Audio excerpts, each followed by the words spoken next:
so scared. Oh, why are you crying, sweetie? Come on. I'm so scared. There. It's gonna be okay. Donald Trump has won. I can't make sense of the world. It's gonna be okay. It's okay. It's a crazy world, crazy world. Somebody's gotta have to save you.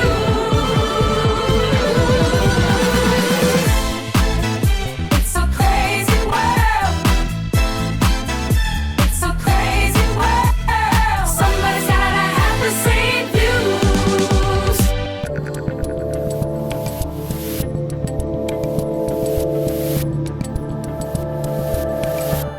All right, people, I'm Dave Rubin, and according to the paperwork in front of me, this is the Rubin Report, and it's Friday, which means it's time for another roundtable extravaganza, and we have an all-star program for you. Joining me today is a visiting professor and global ambassador at Northwood University and author of The Sad Truth About Happiness, my old friend Gad Saad. And also joining me is the host of The Michael Knowles Show and a non-New York Times best-selling author, Michael Knowles. Gad, Michael, how are you, gentlemen? Doing great. It's been a great week, huh? It's been a great about 8 days now. It has been a phenomenal 8 days. Actually, well, first off, should we all put on our glasses just so that people know that we're learned individuals and look at us? That these are professional. I only have my sunglasses today because MSNBC is going out of business. So if Jeremy ends up buying it, I don't want the confusion to be so great when I take Rachel Maddow's time slot. So I gotta stick with the Steve McQueen's. For the record, I did see Jeremy Boring's offer, CEO of Daily Wire's offer to buy Daily Wire, and I have put out there I am willing to throw in $500,000. I don't know if that gets you the Maddow set or whatever, but I'm all in on that. Let's just start with that, with what you just brought up there, Michael, for a second. Just like the feeling that we have. I know we're facts over feelings people, but the feeling of the last 8 days has been, I think, just absolutely extraordinary. Like, I really think we forgot how good America can be, and suddenly you can feel it again. It really is. It's thick and it's real. Knowles? Of course. And with respect to our Jewish friend in Boca Raton, sometimes feeling can collapse into fact, as happened last Tuesday night. There was a broad feeling among a broad swath of Americans that includes white people, that includes 1 in 5 black guys, that includes roughly half of Hispanics, that includes Jews, that includes Muslims, that includes women, including 40% of women under 30. There was a feeling that liberalism had failed them, that the leftist policies of the last 3.5 years had failed them, and they wanted a change, and we got it. So that there was a feeling among the liberal establishment that Trump was Hitler. Well, guess what? Now Trump is meeting with Joe Biden. He's got a grin on his face ear to ear. He sure seemed happy to be hanging out with Hitler. I think that the feeling is actually connected with the fact that Trump was a better president than Joe Biden was. Things have gotten worse under Biden's watch, and they're going to get better under Trump's watch, and pretty much everyone's excited about it. We will get to Hanging Out with Hitler, which coincidentally is the title of my next book, in just a moment. But first, Gad, you're up in Canada. So you're a little out of the thing here, but if we go down, you go down. So you got to be feeling pretty good. You know, as you guys probably know, I lost a lot of weight a few years ago, and I think that weight loss is lesser than the weight that was holding me down from all of the craziness. I mean, I really do mean it, that it's been 8 days now that I'm walking around as though we truly did, avoid a existential asteroid hurling at us. And so, yeah, I mean, even though I'm in Canada, probably I'm even happier than you guys are because I'm in Canada, because we're probably even more woke than what could have happened had Kamala won. So boy, did we avoid a disaster. And Knowles, real quick before we start, just to be clear, our friend in Boca, you are referring to Ben Shapiro, not Morty Seinfeld, correct? It's true. But why not both? Why not both? Why not both? All right, so real quick, let's show you the official map now that Arizona finally was called. It was 312 to Donald J. Trump and 226 to the blue blob lady. And you mentioned the meeting of Trump and Biden at the White House, and let's take a look. Leader of the free world. All right, let's go to this, their meeting. I'm looking forward to having, like we said, a smooth transition. Do everything we can to make sure you're accommodated, what you need. we're going to get a chance to talk about some of that today. It's a good welcome, chatting there. Thank you very much. And politics is tough, and it's many cases not a very nice world, but it is a nice world today, and I appreciate it very much. A transition that's so smooth, it'll be as smooth as it can get, and I very much appreciate that. You're welcome. Thank you all. Michael, I think that Joe likes Donald way more than he likes Kamala. And I also think that he has an unbelievable opportunity right now to say goodbye to all the loony progressives and actually spend 2 months, whatever's left of Joe Biden's brain or whoever's in charge, actually doing some good things that could lead to a really successful Donald Trump presidency. Am I just a crazy dreamer? What am I, Michael? No, I don't think you are at all. But my first reaction when I saw Trump meeting with Biden is that it was so nice of President Trump to take time out of his busy day to meet with one of his voters.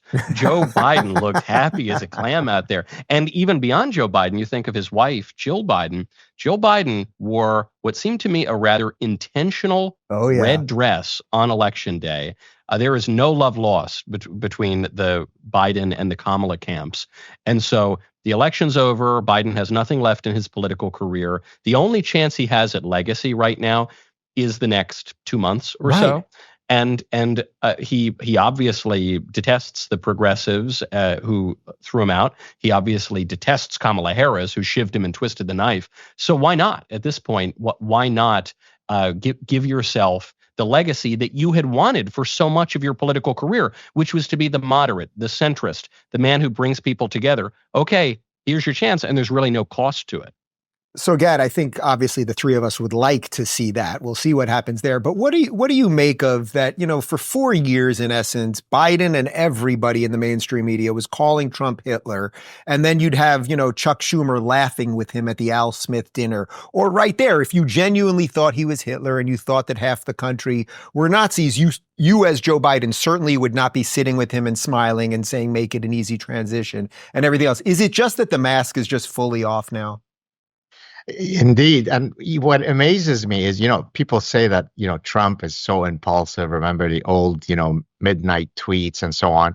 For him to be able to stand there with such restraint when you've thrown all that you've thrown at this guy. I don't think there is another politician that's ever been thrown as many things. I mean, literally shooting at him, defaming him, taking him to the court system and so on. So to me, it reminds me, if I can draw an analogy, when Lionel Messi won the World Cup, I felt as though it was existential justice, right? It can't be that this guy who is such a beautiful player would go out without having won the World Cup. I feel the exact same way for Donald Trump, right? Setting aside the politics, just a sense of, cosmological justice, the fact that he was able to withstand all that he did, and yet he now sits when he knows that all those other people are seething with anger and he's all calm with a little grin. It feels very good to me from way up here in Montreal. Michael, what do you make of that? Because I think it's interesting. It's not what politicians or pundits are particularly good talking about, but I do think God had a little hand in this, that Donald Trump's hero's story was not complete. And had it ended the other way, I think it actually would have done something very strange to the universe, like that evil really was on the march. Yes, it is not for me to plot out every aspect of Providence. That's above my pay grade. However, it's not for me to do, but one can recognize Providence. A priest friend of mine in New York observed that it's a wicked generation that seeks for signs and wonders, but it's a stupid generation that ignores signs and wonders. And that last minute turn of President Trump's head, seemingly inexplicable in Butler, Pennsylvania, one had this feeling. The story cannot end here. Even just with the language of myth, with the force of narrative, the American story.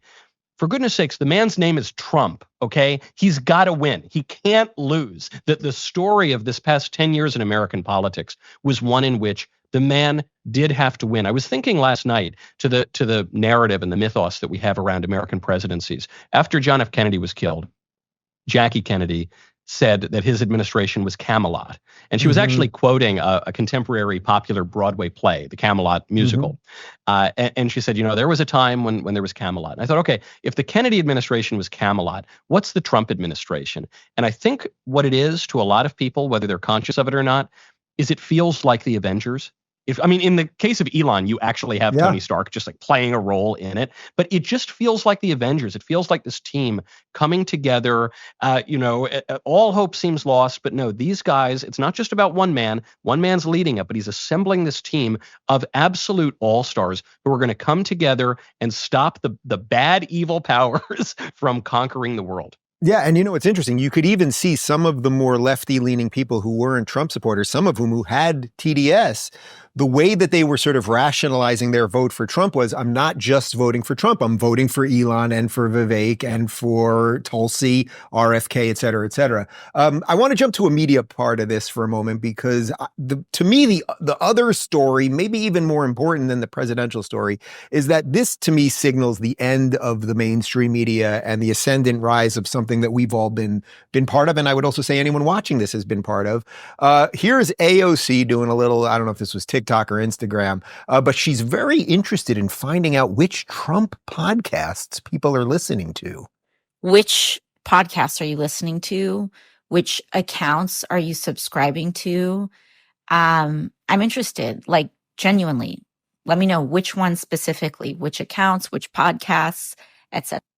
Now, Gad, I don't think there's anything genuine about her. However, is this all because she wants to still put us on a list to hopefully get us in the gulag? Or is it possible that there's a flicker of something in her brain going, oh, maybe I did misjudge what's going on here? No, I think it's the latter. I think people are starting to realize that, the powerful mediums now are Joe Rogan and et al., right? I mean, I have a personal story from academia that I can share that mimics that reality. So in 2017, I had gone to Stanford Business School to give a talk, and the host, who was a consumer psychologist who was hosting me the dinner the night before, very smugly said that, at Stanford, we don't do research so that we can appear on Joe Rogan. I said, well, I don't do my research also to appear on Joe Rogan, but if I can publish in top journals and appear on Joe Rogan, where he's got 15, 20 million viewers, then I'm certainly doing something well. Well, guess what? Many of the people who told me don't go on shows like Joe Rogan et al., now they all write to me and say, hey, is there a way that you can get us on Joe Rogan? So it's exactly what she's realizing. Academia is also realizing. So Michael mentioned this sort of broad coalition of people that now seem to have all coalesced around Trump. As everybody knows, we've got some info. Donald Trump has officially announced that Elon Musk and Vivek Ramaswamy will lead the Department of Government Efficiency. And my crack team here at the Rubin Report, they went into Grok, which is the AI system within X Twitter. And here's an image of Elon and Vivek cutting the fat. As you can see, I mean, AI is just it really is just incredible. But does it get much better than this, Michael?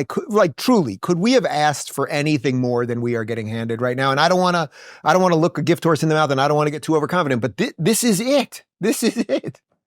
Yes, the picks have all been terrific, I think, really, really smart, and President Trump is moving quickly. You mentioned the DOGE, the Department of Government Efficiency, and Elon said he wants to cut 329 federal agencies, which a lot of us would say is a good start. He wants to bring it down to 99. This is great. President Trump has an opportunity, which he appears to be seizing, to reset the relationship between the citizen and the government. An absolutely beautiful thing. He has one other opportunity that you alluded to, Dave, which is President Trump has the once in a generation, at least, opportunity to reset the relationship between citizen and the press, between specifically the conservatives and the Republicans and the press.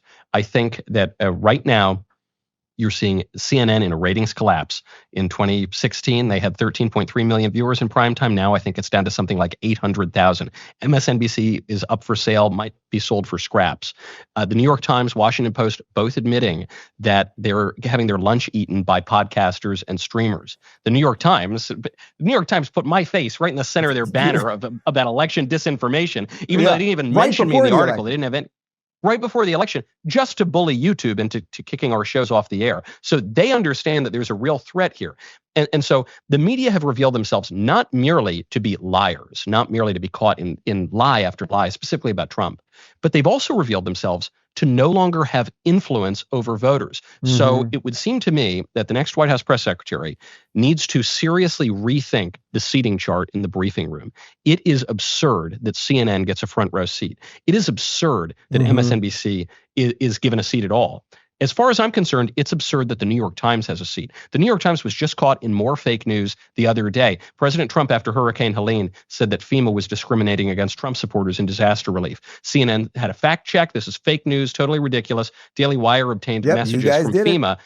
We saw that clearly FEMA was discriminating against conservatives and Trump supporters after Hurricane Milton.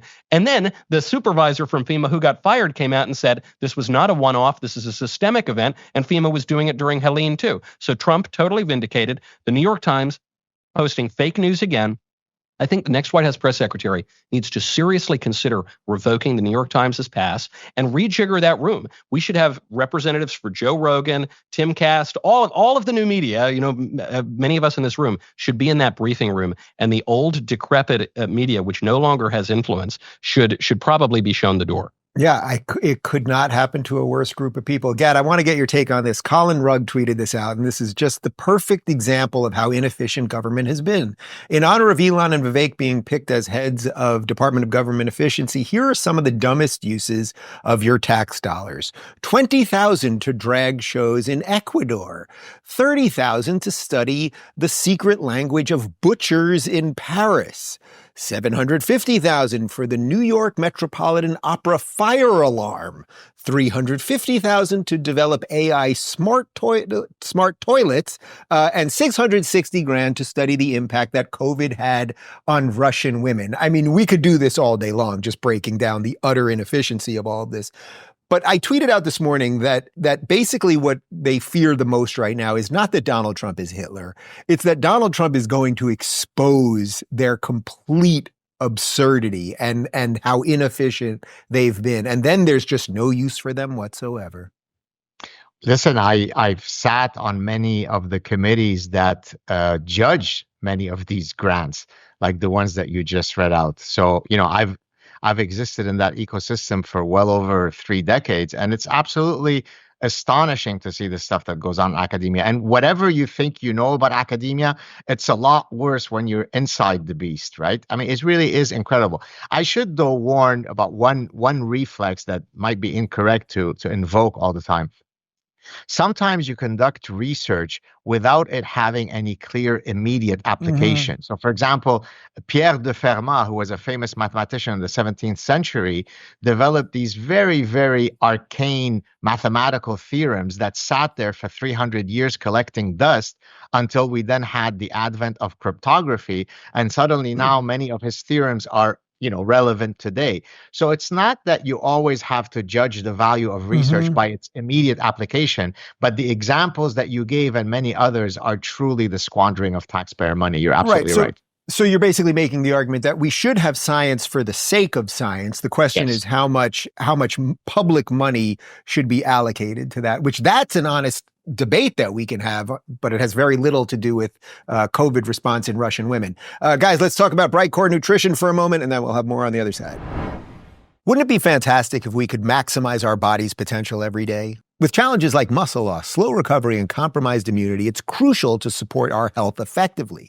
Let me introduce you to Fortify, the essential amino acid supplement that packs 9 critical amino acids into convenient capsules for your busy lifestyle. Many people don't realize that most of the protein we consume from food sources isn't effectively absorbed and utilized by our own muscles. Instead, it's often converted to glucose and fat, leaving us short on the nutrients we really need to thrive. Fortify ensures that you get what your body craves. Not only does it help you build and retain lean muscle, Fortify also helps repair body tissue, regulate metabolism, and boost immunity, all vital for maintaining optimal health and vitality. Experience the remarkable benefits of Fortify because feeling your best starts from the inside out. Fortify is easy to take, all natural, non-GMO, and proudly made in the US of A. Don't wait. Visit mybrightcore.com/Rubin and get 25% off with code Rubin, or call now at 888-508-9296 to get up to 50% off your entire order.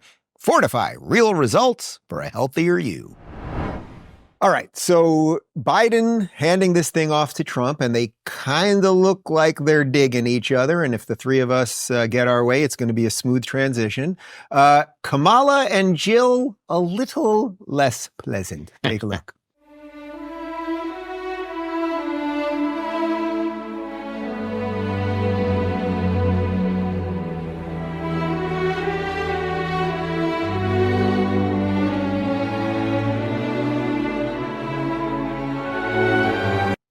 Cold as ice, Knowles. I mean, do you think there's any chance that Jill Biden has the receipts on what they did to Joe and could somehow incriminate Kamala and some of that? Or do you think the ship has just sailed on all that? Certainly, I think the song choice of Nessun Dorma was apt, because if I were Kamala, I'd sleep with one eye open. I think the Biden White House has it in for this woman, and rightly so, because she shivved them, pushed their guy out, and then went down in an historic defeat.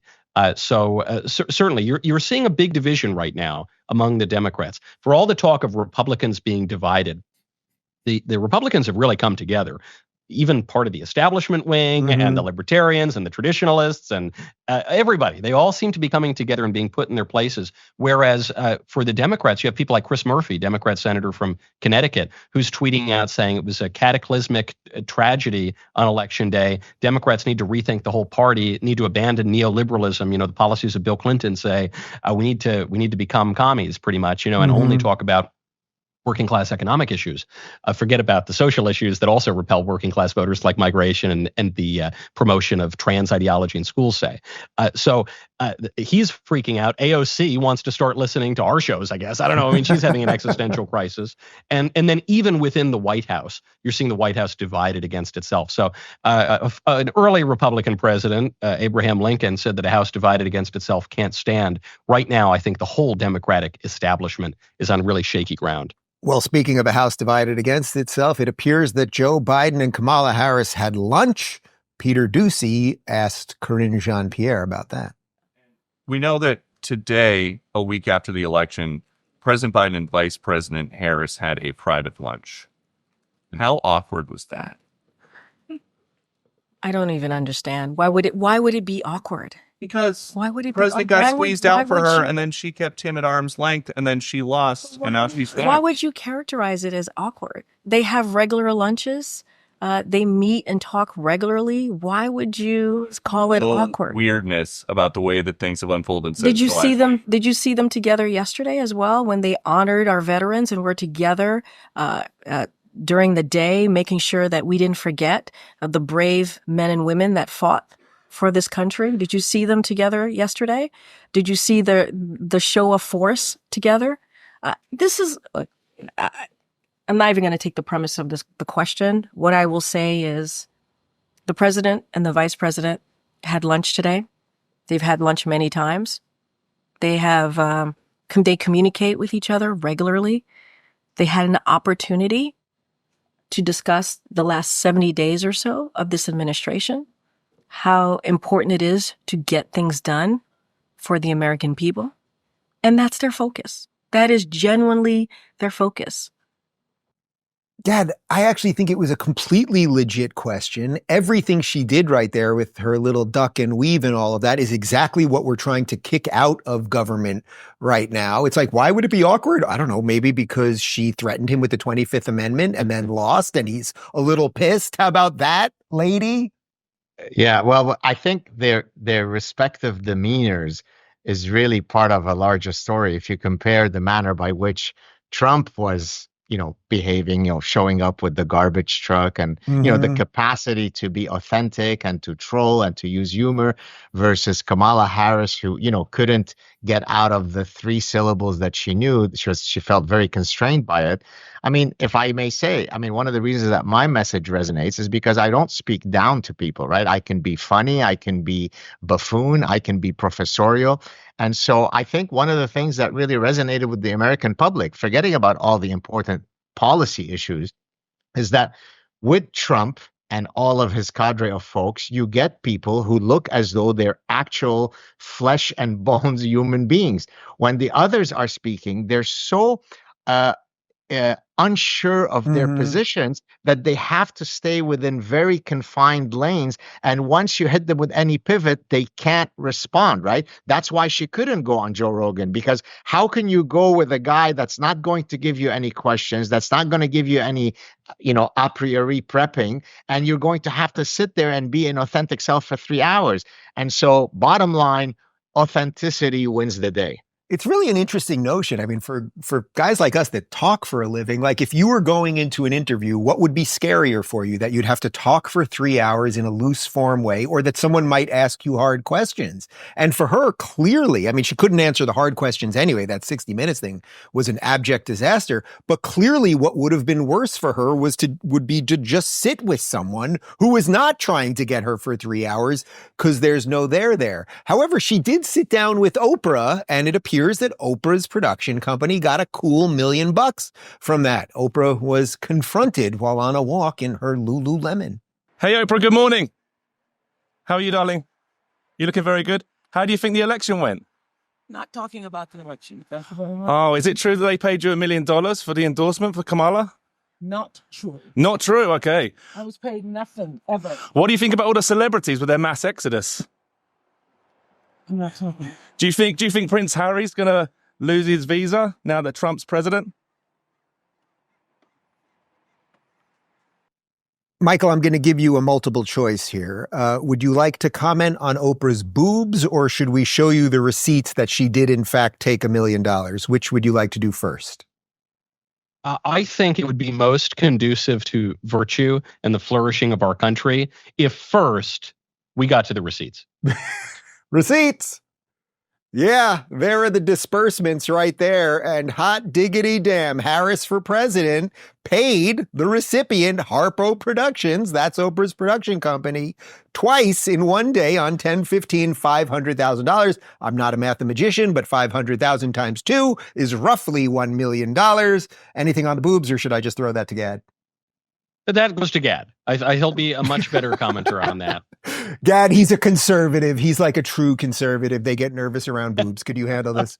I won't talk about her boobs, but I can tell you as an evolutionary psychologist, the ideal waist to hip ratio in women around the world is 0.7, and she certainly does not meet that hourglass figure. I'll leave it at that. You see why I book these people?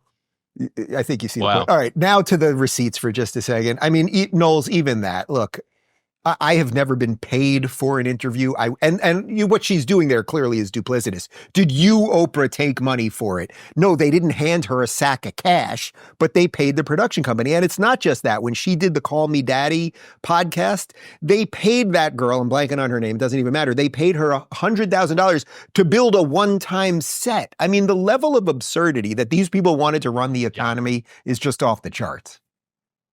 Well, and even beyond that, they paid Al Sharpton $500,000, and then shortly after that, days after that, he plays a happy birthday message that she had sent him, and then shortly after that, he gives her a softball interview. But she was paying off all sorts of groups. I mean, to the tune of over $5 million. She was paying off various racial grievance groups. I think she paid off a Freemason break-off Black Lodge to try to shore up the black male vote. I mean, it was just spaghetti at the wall, none of which worked. So she's been caught in all of this, and at this point, I think this will be studied in political science classrooms as one of the worst ways to wage a campaign. But it all comes back to that point that you started with, Dave, which is, would you rather sit down for the hard questions, or would you rather just have to be loose for a few hours? And the reason that a politician like Kamala has to choose the former is that you can, in principle, study up for the hard questions. You kind of know what they're going to ask you about. They're going to ask you about the border crisis. They're going to ask you about inflation. They're going to ask you about some dumb thing you said. And so you can study up and write a canned answer and memorize it and regurgitate it.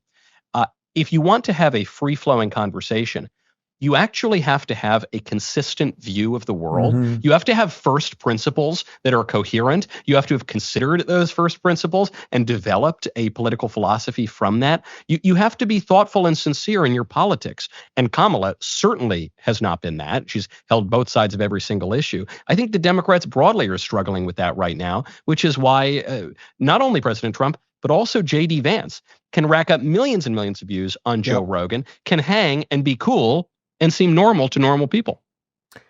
Knowles, that was one of the best answers I've ever heard. He was very titillating. Now we're going to talk about quality of life, and we'll have more on the other side. Have you heard about Synalytics yet? If not, you're going to want to listen up. Synalytics are a new class of ingredients that were discovered less than 10 years ago. They're making waves because they help promote healthy aging and support your body in ways we didn't know were possible. That's why I started using Qualia Senolytic, and it's made a huge difference for me. As we age, everyone accumulates senescent cells in their bodies. They're also known as zombie cells because they're old, worn out, and not functioning well anymore. They stick around and take up space and nutrients, leaving us with aches, slower recoveries, and that sluggish, middle-aged feeling. But here's the cool part. Qualia Senolytic acts like a reset button. It helps remove those senescent cells, kind of like trimming off the dead leaves from a plant, so your healthy cells can thrive. And it's easy. You only need to take it 2 days a month, plus it's non-GMO, vegan, and gluten-free, and there's zero risk in trying it. Qualia offers a 100-day money-back guarantee, so you've got nothing to lose. So if you're ready to take action against aging at the cellular level, go to qualialife.com/Rubin to get up to 50% off, and use code Rubin for an extra 15% off at checkout.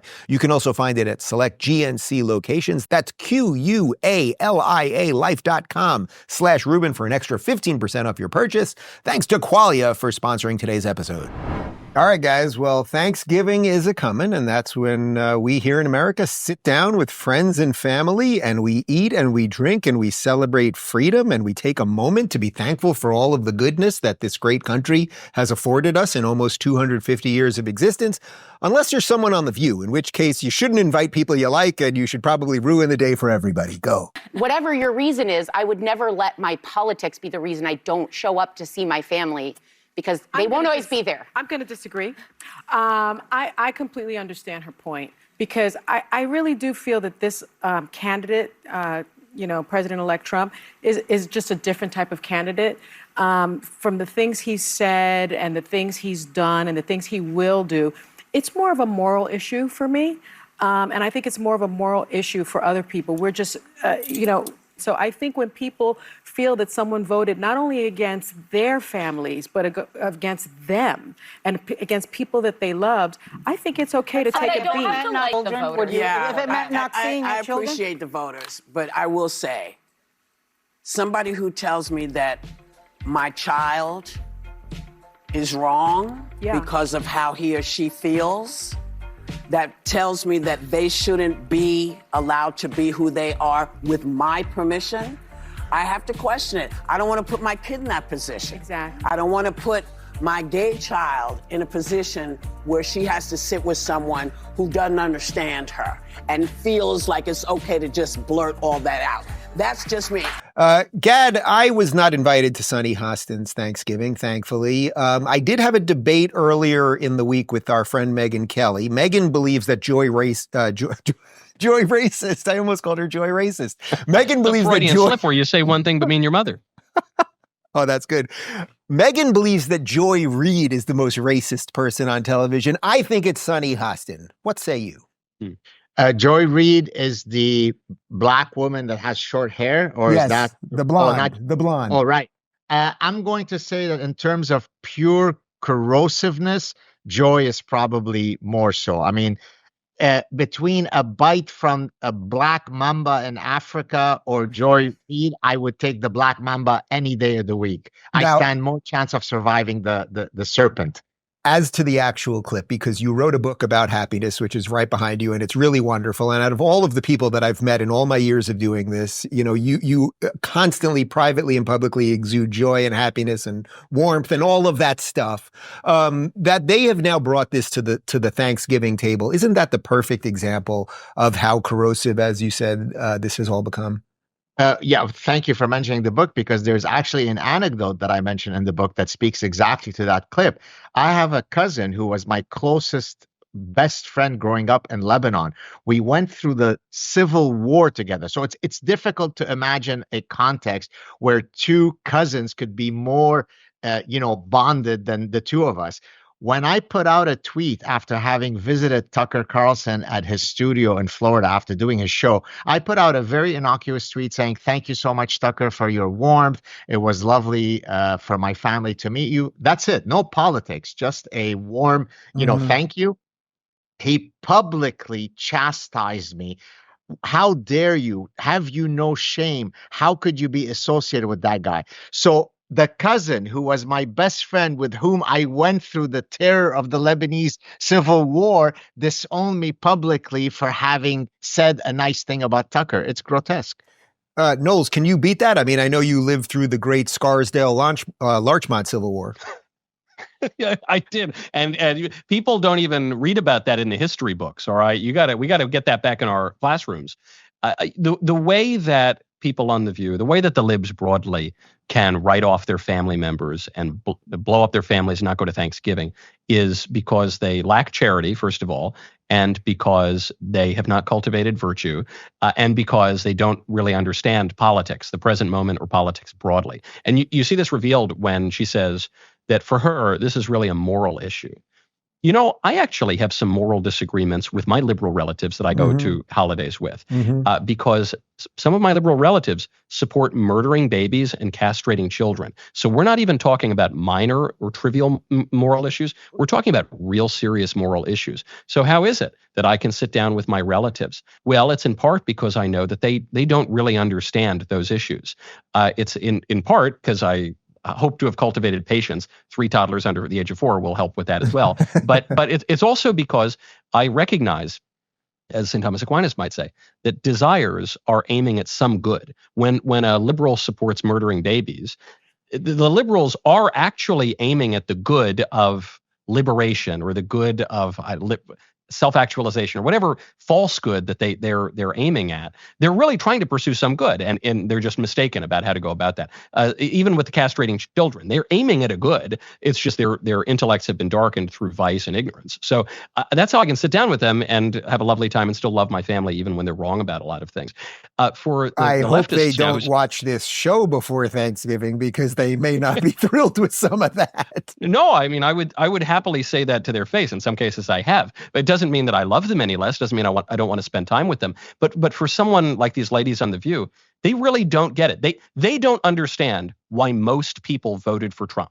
They don't understand. They want to say it's racism. Well, explain half of Hispanics and 1 in 5 black men. They think it's sexism. Explain 40% of women even under 30 and the majority of married women. They just don't know. And so it just seems to me, if I were the kind of person who couldn't understand why most people did something, I would maybe become a little introspective. I might think, maybe I'm the one with the problem, and I'd try to figure that out. They do right. You might look in the mirror every now and again, but unfortunately, they just seem to refuse to do it. I want to end with one last clip related to this, because I do think this, we're rolling into the holiday season here, and it's like we're all going to be around family with whatever issues they've got, and we've all got the issues. Literally everyone on earth has got some issues with family, and it's going to be incumbent on us to be a little bit better than they are. And here's a perfect example of that. This is a mega viral video of a BLM activist talking about cutting people out of the life. I'm going to make this for the white people and the white people only. Oh, y'all are standing on big business. And I love to see it. Y'all are cutting off family members. You are standing up for black people in these comments. Y'all are stitching videos and going in. And we love to see it. This is how you ally. You hold the people accountable for their actions, your people. Gad, this concept that she's trying to give accolades to people who will basically cut other people out of their lives in order to serve her purpose. Ooh, that's some suicidal empathy right there, isn't it? Next book, indeed. Well, thank you, by the way, for having provided me with a synopsis of what she said, because I don't speak crystal meth, whatever it is that you're speaking. So I do speak Arabic, Hebrew, French, and English, but I don't speak whatever language that she was speaking. So I appreciate that. Yeah, I mean, it goes to the earlier point that we said that it's unbelievable how for the progressives, everything is political, right? The soccer matches, the football matches, art, the FBI, medicine, everything that should have a clear delineation. By definition, it shouldn't involve politics. They try to infuse politics into it, even at the Thanksgiving dinner table. Here is a prescription from my happiness book. Don't live your life as the progressives do. Gentlemen, I was strongly considering writing you both off after this and having this be your last appearance on the Rubin Report because of your radical positions, ending our friendships, et cetera, et cetera. No more whiskey for you, Knowles. No more cigars for you, Gad. However, it's the holiday season. You guys can come back one more time. Knowles, what do you do over the weekend? Well, I'm just glad you weren't going to write me off for my lack of breast jokes. I'll try to come with more material next time. I thought you had something right there. I thought you were about to drop one right there. No. It's gonna do you know why? It's actually gets to something Gad said earlier. I feel I'm not being cute in any way. I feel since Tuesday that my step has been lighter. I have been springier. I feel in a way that I'm kind of on a cloud. I don't know. With that, I'm still grounded. I'm still on earth, but it just feels so good. And so, President Trump said that we would get tired of winning. I'm not tired of winning. I am tired from winning. We've been staying up late. It's been very, very exciting. But I can say for the first time in politics in many, many months or years, what I've been doing over the weekends is enjoying things. There you go. And you know what? The spring in your step is right. I'm playing basketball the other night, and I jumped a little higher than I've been jumping, and I felt it was the power of Donald Trump springboarding me that way. Gad, bring us home. What do you got this weekend, Mr. Happy? Well, continue working on the book Suicidal Empathy and just spend quality time with our children. As you know, they're now entering the teenage years. So this is the time where you go from being a hero to a zero. So any time that I could spend with them where they still think I'm cool, I'm going to jump all over that. So spend time with the family, write a bit, and life is good. You guys are the best. We saved America. Have a good weekend, everybody. No post-game show on Fridays. We'll be back on Monday. Thanks.